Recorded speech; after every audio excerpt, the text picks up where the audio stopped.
Olá, pessoal. Eu sou o Paulo Dourado. Muito bom dia, boa tarde, boa noite a todos vocês. Estamos aqui novamente com um podcast.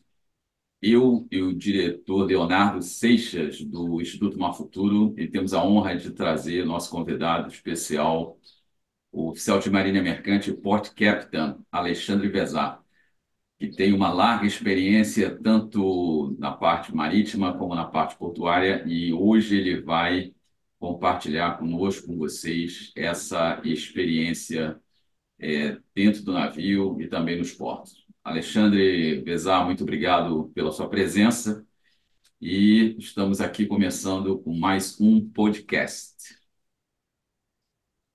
É um prazer aí, Dourado. Prazer aí, Leonardo, também, tá com vocês aí nessa experiência inovadora aí. Muito obrigado, Alexandre. Eu acho que o Leonardo tem algumas perguntas já para você e depois eu sigo na sequência. Leonardo, Tá pode bem. dar Boa início tarde, às suas pessoal. curiosidades. Boa tarde, pessoal. Não é de conhecimento do pessoal, mas eu e o Zezá temos um passado, início de carreira naval contemporâneos. Então, eu gostaria de saber um pouco, conte-nos um pouco sobre a sua carreira de marinha mercante aí. E carreira naval, né? Não é nem de guerra nem de nada. Exato, pois é, Léo, foi bem legal. A gente, novo mocinho, né, com toda a energia, aí ter conseguido o ingresso, né, na carreira ali do Colégio Naval. E foi uma época muito boa da vida da gente, né, a gente aprendeu, fez vários amigos e tudo, e para mim o que marcou mais foi o ensino militar naval, aquela parte mais de marinharia, tal, tudo isso eu sempre tirei ótimas notas nessa parte e foi o que me deu assim a vontade, a aspiração de seguir nessa carreira brilhante aí que seria a parte da Marinha Mercante, onde eu por concurso fui ao CIAGA, né? Também logrei êxito no concurso para o CIAGA e cursei aí a Escola de Marinha Mercante, né? A nossa gloriosa EFON. E então, com isso, foi uma formação continuada, né? Sempre dentro da área naval, mas voltada para a marinha mercante, um pouco mais técnica, né? Bem mais técnica. Especificamente sobre a sua experiência de navegação, né? Como é que começou a sua carreira na parte de navegação? Então, ao formar ali em 88, eu fui praticar num navio graneleiro, é, e tive a sorte de ser requisitado para continuar nesse navio onde eu pratiquei.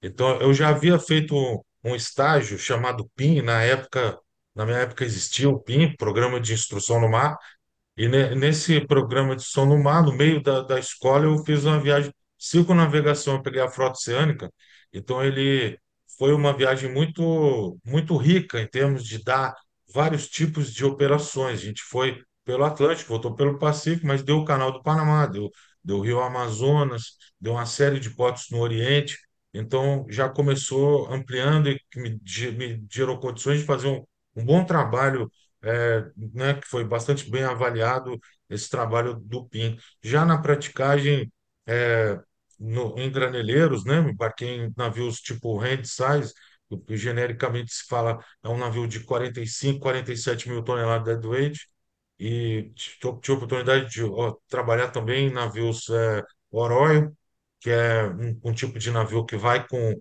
minério, né, e volta com o petróleo para suprir aqui as usinas. Então, também foi uma experiência variada. Na época, eu fiquei de 3 anos praticamente viajando em graneleiros pela Docinave. Pesar, me diga uma coisa, em termos de marinha mercante, a experiência que você teve como oficial, você trabalhou em quais empresas e quais foram as funções que você exerceu? Chegou a exercer função de capitão de cabotagem, capitão, não de longo curso, né? Mas chegou a exercer capitão de cabotagem nessas viagens? Primeiro oficial de... Então, eu tive uma estada curta, né, viajando. De 2 a 3 anos, eu fiz as funções de segundo oficial de náutica, e também de primeiro oficial de náutica.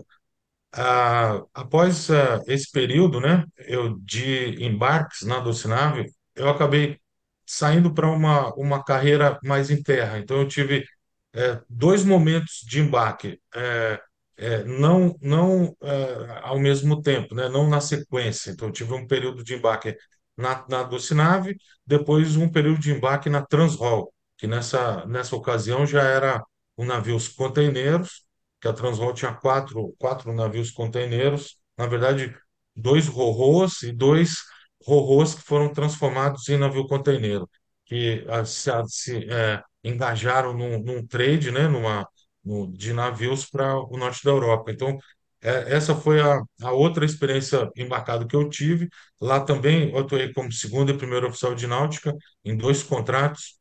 Eram navios que faziam a rota da América do Sul, lá do leste, e a rota do norte da Europa. Aí Roterdã, Antuérpia, Hamburgo, Bremen, Felixstowe na Inglaterra.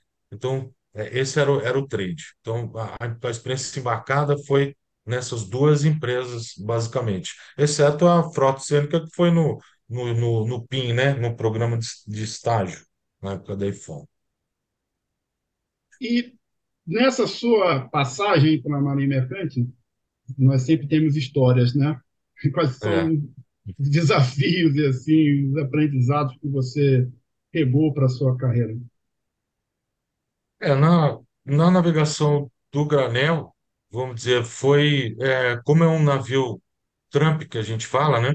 É um navio que ele tem rotas bastante diversas, né? Então, teve situações de ter que ficar muito tempo fora por estar em contratos que eram de entrada vamos dizer, carregamento fora do Brasil e descarga fora do Brasil, contratos que foram longos, então isso é um pouco desafiador por conta de toda a dificuldade que tem de troca de tripulantes e tal, né, hoje em dia, vamos dizer, os contratos se reduziram se passaram a 6 meses com férias e tal. Naquela época ainda era um ano de navegação para pegar as férias. Então, isso foi um pouco, mas tem várias coisas, né? Que se passaram.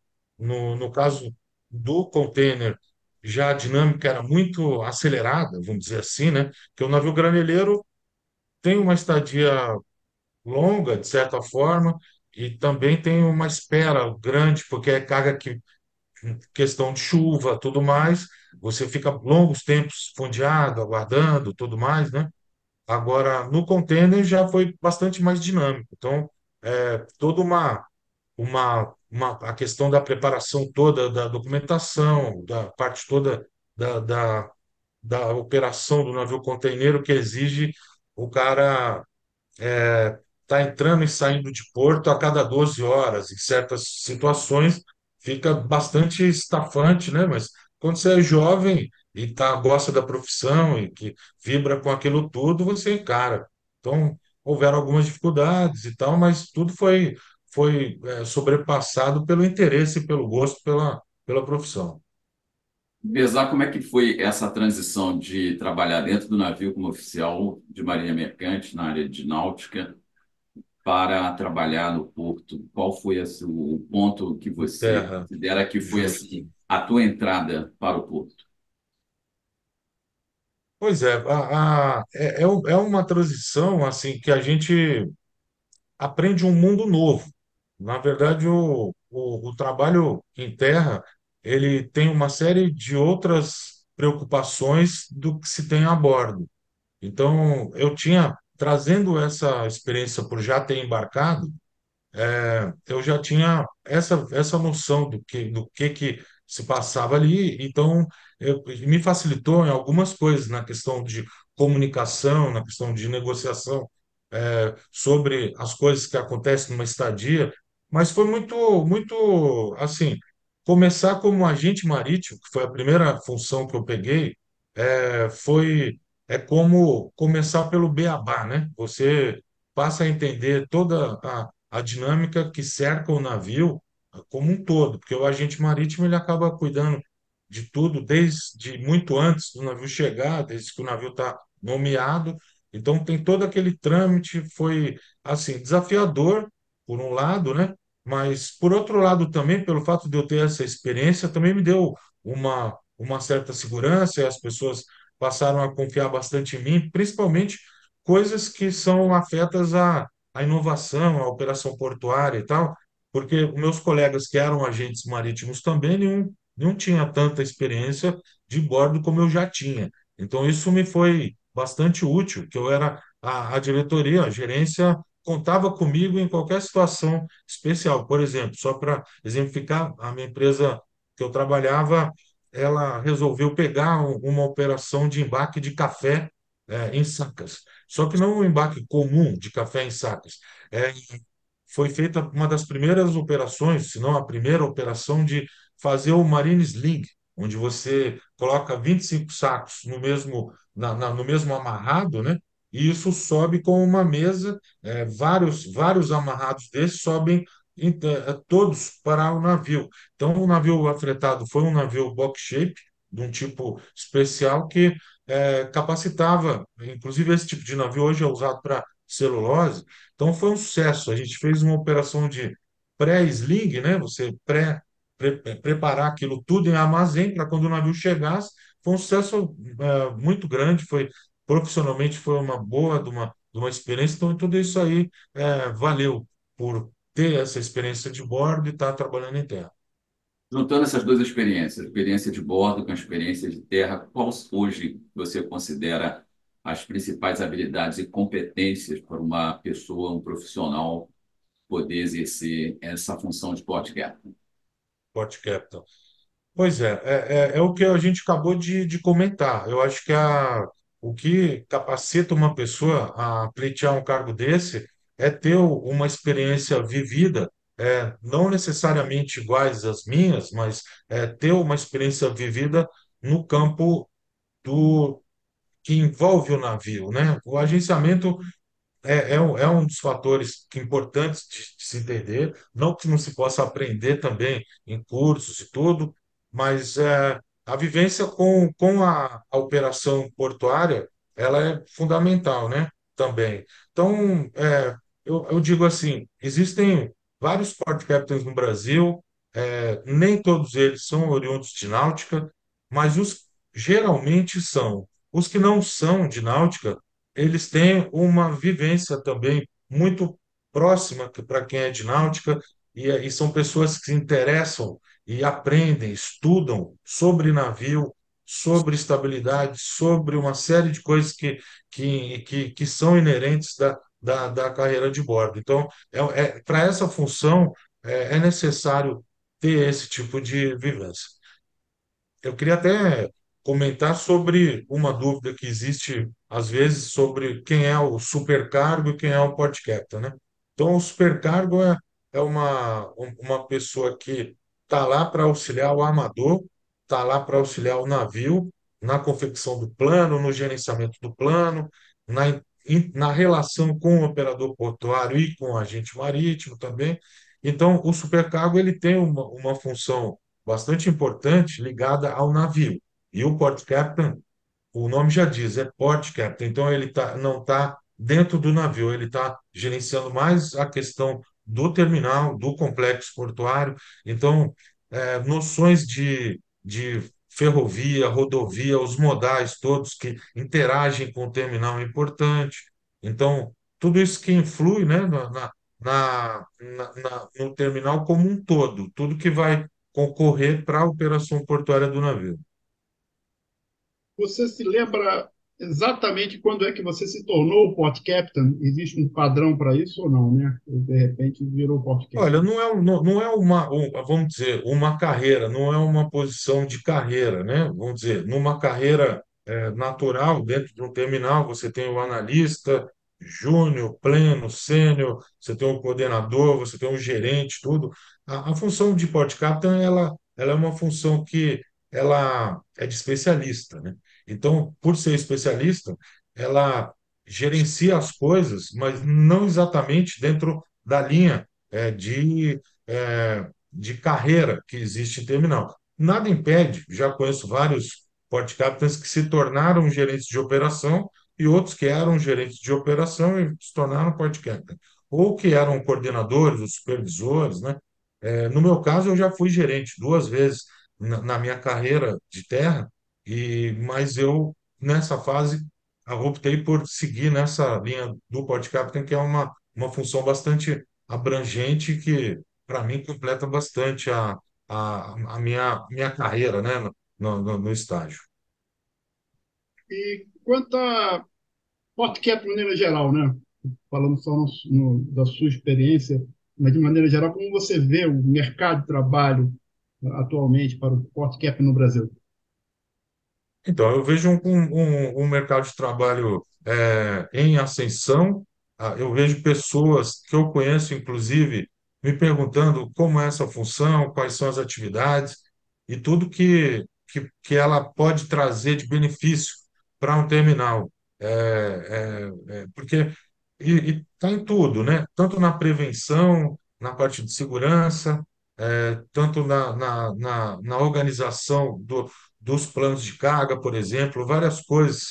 O Podcapitão ele pode, vamos dizer, não tendo outras atribuições, ele se dedica 100% a ver essa parte toda, que é uma parte técnica e que nem todo terminal, nem todo complexo, a gerência está capacitada para lidar com isso, né? Então, seria assim muito assim tornaria a vida do gerente muito complexa em ter que lidar com tanta coisa dessa forma. Então, o mercado tem aberto vagas, né? Na empresa que eu trabalho, somos em dois port captains, mas existem mais dois que trabalham na área náutica da empresa, parte de dragagem e tudo, que quando eu tiro férias, algum deles vem para me substituir. Então, são port captains em potencial que podem vir a ocupar esses cargos ou numa expansão para outros terminais ou outras cidades e tal, pode haver mais vagas sendo criadas. Então, o mercado de portuário no Brasil cresce, continua crescendo, mais terminais estão aparecendo e é uma função que, pelo fato dela trazer essa tecnicidade e essa oportunidade de trazer melhorias, né, muita economia e trabalhar com projetos e tudo mais, então é uma profissão em ascensão.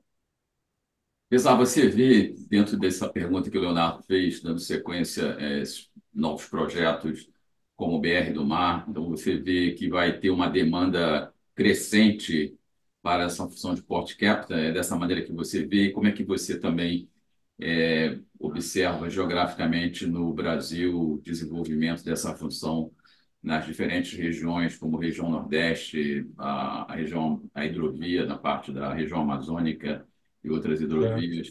Como é que você vê isso? Pois é, então, a operação portuária tem crescido, tem havido até operações com barcaças e tudo, com transbordo de carga para barcaças.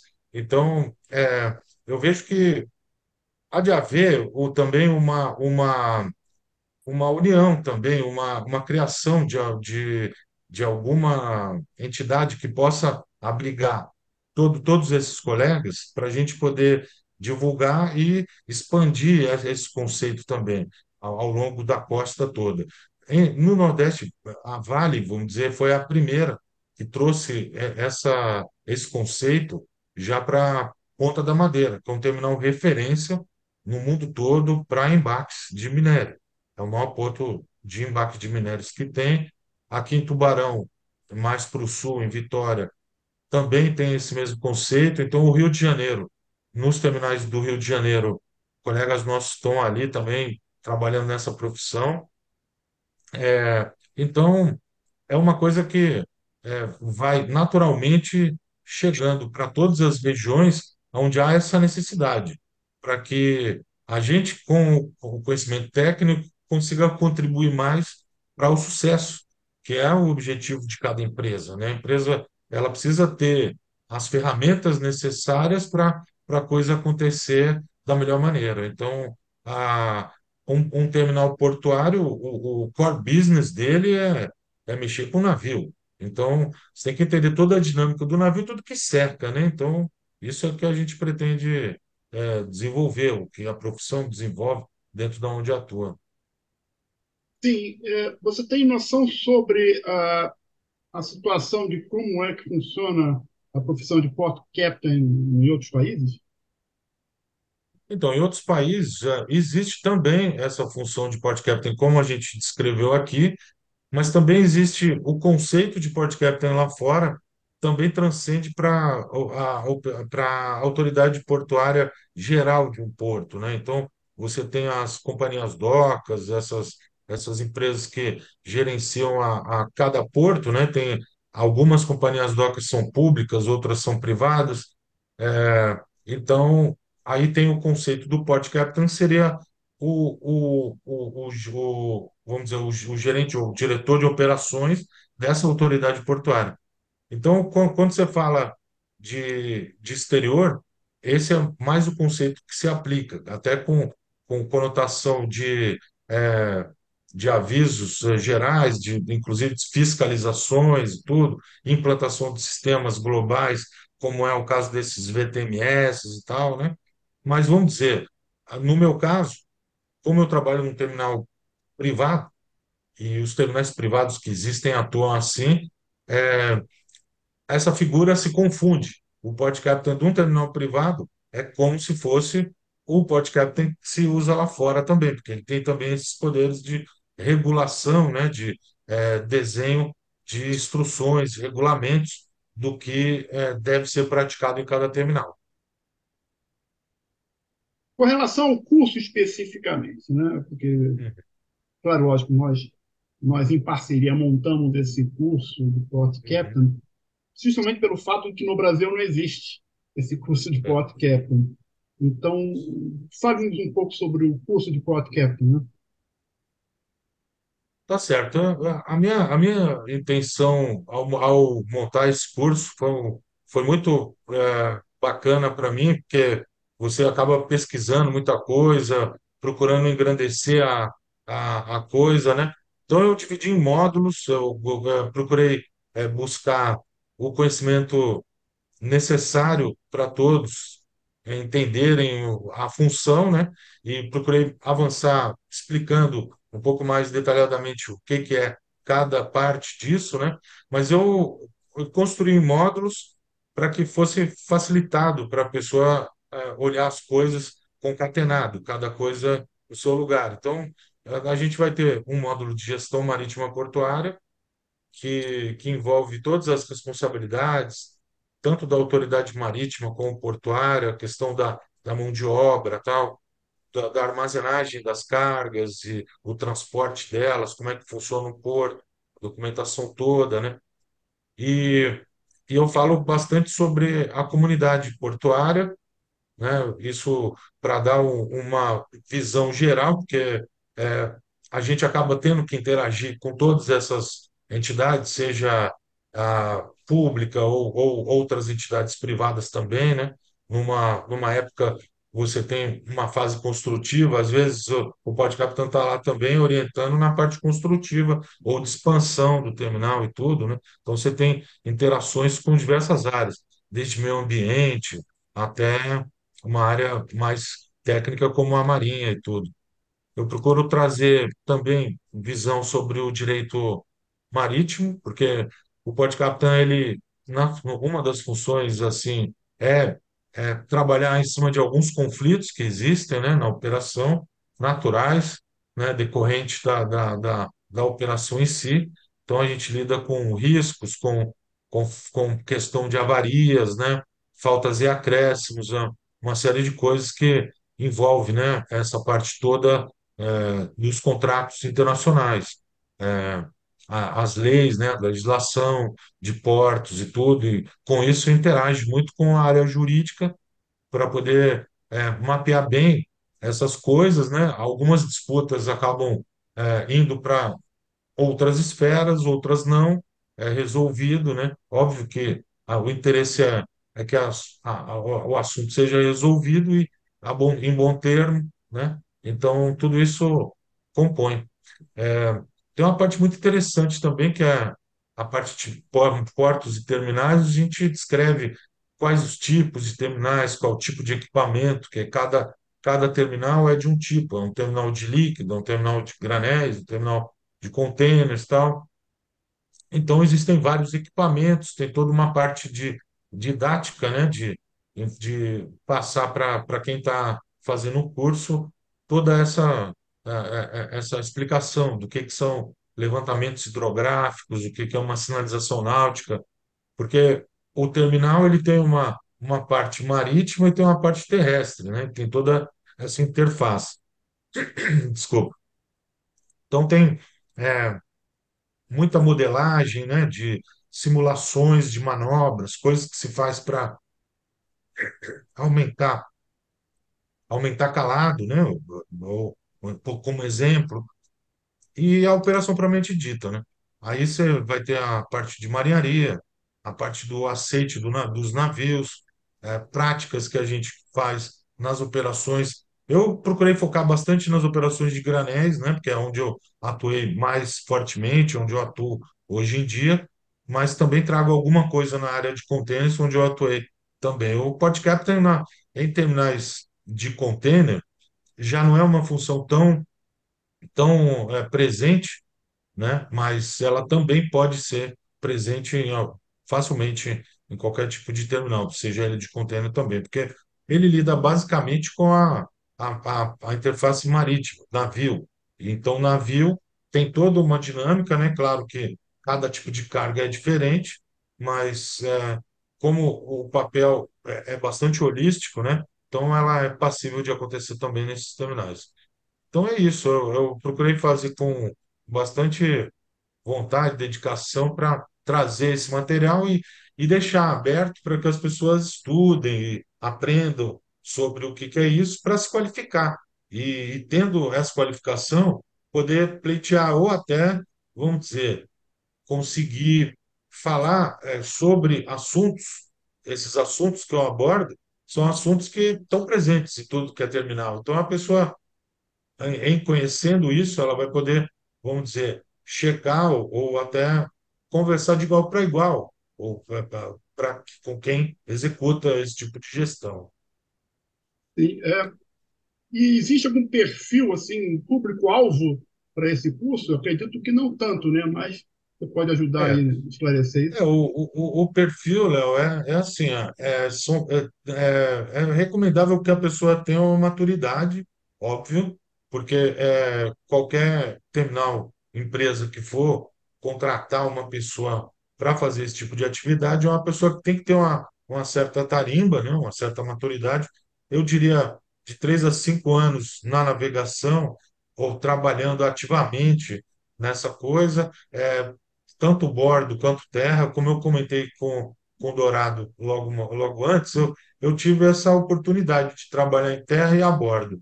Outros também, muita gente já teve essa oportunidade. Então, é, e isso que é o básico, que é a pessoa gostar, né? Se interessar pela coisa, estudar, trabalhar para que ela se qualifique para uma coisa dessa. Mas vamos dizer, eu não vou colocar uma trava que tem que ser oficial de náutica ou não, mas os oficiais de náutica têm certa facilidade para isso e quem trabalha no meio marítimo portuário também. Então, basta a pessoa se interessar e crescer com isso, que o dia a dia também vai trazer uma condição da pessoa desempenhar bem essa função. Eu tenho colegas que estudaram matérias bem diversas do que é a operação portuária e ingressaram e desempenham e estão muito bem, né? Então, o mundo está caminhando hoje para o conhecimento prático, nem tanto canudo, né? A formação essa de ter feito uma faculdade, disso, daquilo, hoje já, assim, já se o mercado já prefere a pessoa que tem a vivência e que estuda, que se dedica a trabalhar em cima disso. Alexandre Vezar, o curso é um curso robusto, ele tem uma visão prática, não só teórica. E, levando em consideração esses aspectos, quais seriam os principais benefícios que uma pessoa que fizesse esse curso, ele imediatamente começasse a adquirir ao terminar esse curso? Ao terminar o curso, vamos dizer, vai dar também aquela centelha de se aperfeiçoar cada vez mais no tema, né? Mas na prática, ele vai dar uma qualificação de entendimento do que se passa numa operação portuária para que ele consiga almejar uma ascensão na carreira ou até desempenhar melhor o seu próprio papel. Porque quem está num terminal, quem está na operação portuária, vai precisar entender muita coisa. Eu vejo muitos colegas fazendo cursos e tal de vários temas, e eu até recomendo vários temas que eu falo no curso, que se façam cursos específicos sobre aquela atividade, porque tudo isso vai dando o conhecimento necessário para a pessoa ter uma segurança do que está fazendo e ter um progresso na função, né? Porque, por exemplo, uma pessoa que almeja um cargo gerencial, né, na operação portuária, vai ter que entender essas coisas também, né? Ela vai, obviamente, vai ter que entender a parte da gestão de pessoas, vai ter que entender da parte financeira, uma série de coisas, mas isso é uma das qualidades que uma pessoa tem que ter dentro de um terminal portuário para almejar cargos mais elevados, uma supervisão, uma gerência, chegar a uma diretoria e tudo isso, né? Então, o que a gente passa é, de forma básica, explicar tudo que concorre para a operação portuária, querer abranger todas as disciplinas, né, que estão em volta dessa função, que é uma função bastante generalista, né? Então, isso é bom para a pessoa ter essa visão e até se dar conta de, não, eu preciso me especializar nisso daqui, isso aqui que foi falado é um caminho legal e tal, né? Alguma ação, às vezes a empresa está no caminho de, não, vamos fazer uma inovação assim, assado. Não, é por ali. Então, esse curso vai dar um pouco abrir um pouco a mente para quem gosta e quer seguir nessa linha aí. Você considera relevante algum pré-requisito que poderia ser indicado para quem pretende fazer esse curso? Não, como eu tinha dito, um pré-requisito assim é mais a vivência mesmo, com o agenciamento ou navegação e com a operação portuária. Basta estar no meio, né? Eu acho que já é suficiente. Estar no meio há alguns anos, né? E ter um preparo adequado para essa coisa, né? É uma função que ela é cobrada por várias partes, né? Então, precisa ter essa vivência e aprender mais nesse curso e também tem uma parte pessoal, que a pessoa tem que também procurar se aperfeiçoar, fazendo mais cursos. Eu faço curso até hoje, acabei de fazer um também de surveyor, né? Tirei um curso para fazer pré-purchase, né? A pré-compra de navios. Então, eu tirei um curso aí. Então, acho que a pessoa tem que estar sempre se educando e também na prática atuando, né? Então, não tem um pré-requisito muito rígido, não. A gente vai deixar em aberto, mas é óbvio que o sucesso vai depender bastante da pessoa ter essa vontade e ter esse background de fazer de alguns anos dentro desse mercado. Interessante pensar esse é o conceito de educação contínua, que o profissional está sempre fazendo Isso. curso, se aperfeiçoando e É, melhorando, né, na sua profissão. Eu é gostaria de isso. agradecer muito, Vezar, a tua presença aqui. Sou bastante instrutiva. Essas informações que você nos passou hoje, nos Uhum. concedeu esse tempo. Sei que você é um homem muito ocupado mas teve, no caso assim, essa vontade de estar aqui, passando essas informações para mim, para o Leonardo e para os futuros alunos e aqueles que estão vendo esse podcast. que estejam interessados em fazer o curso de Port Capital. Eu, então, gostaria, em nome do Instituto Mar Futuro, agradecer a sua presença, lembrando que o professor Alexandre Versailles, agora eu vou usar o termo professor, ele é professor do curso de Port Capital do Instituto Mar Futuro, além de ser Port Capital profissional e oficial de marinha mercante. É, É um orgulho, um prazer aí estar com vocês, um orgulho e uma honra também. Vocês são duas pessoas bastante queridas aí, e têm uma conduta bastante interessante na criação. Agradeço pela oportunidade também. Não foi fácil de gravar tudo isso, fazer todo esse curso. A gente teve aí bastante coisa para aprender também, mas foi muito gratificante para mim é, conseguir produzir isso tudo, pesquisar, trabalhar em função, sempre pensando, alguém vai estar vendo isso, vai estar. Então é um prazer isso daí, porque a gente tem que fazer alguma coisa pelo mundo também, né? Eu acho que a gente tem que passar o máximo possível de informações e eu vou me manter aí à disposição de quem estiver fazendo curso através de vocês.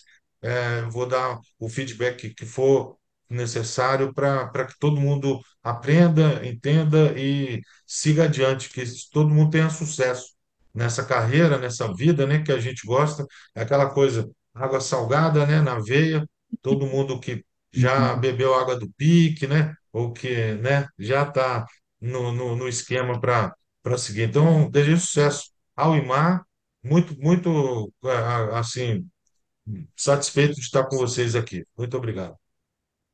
obrigado. Eu gostaria de parabenizar o Vezar pela essa oportunidade o prazer enorme que eu tive de construir, auxiliar na construção do curso, né? Participar da construção do curso contigo, né?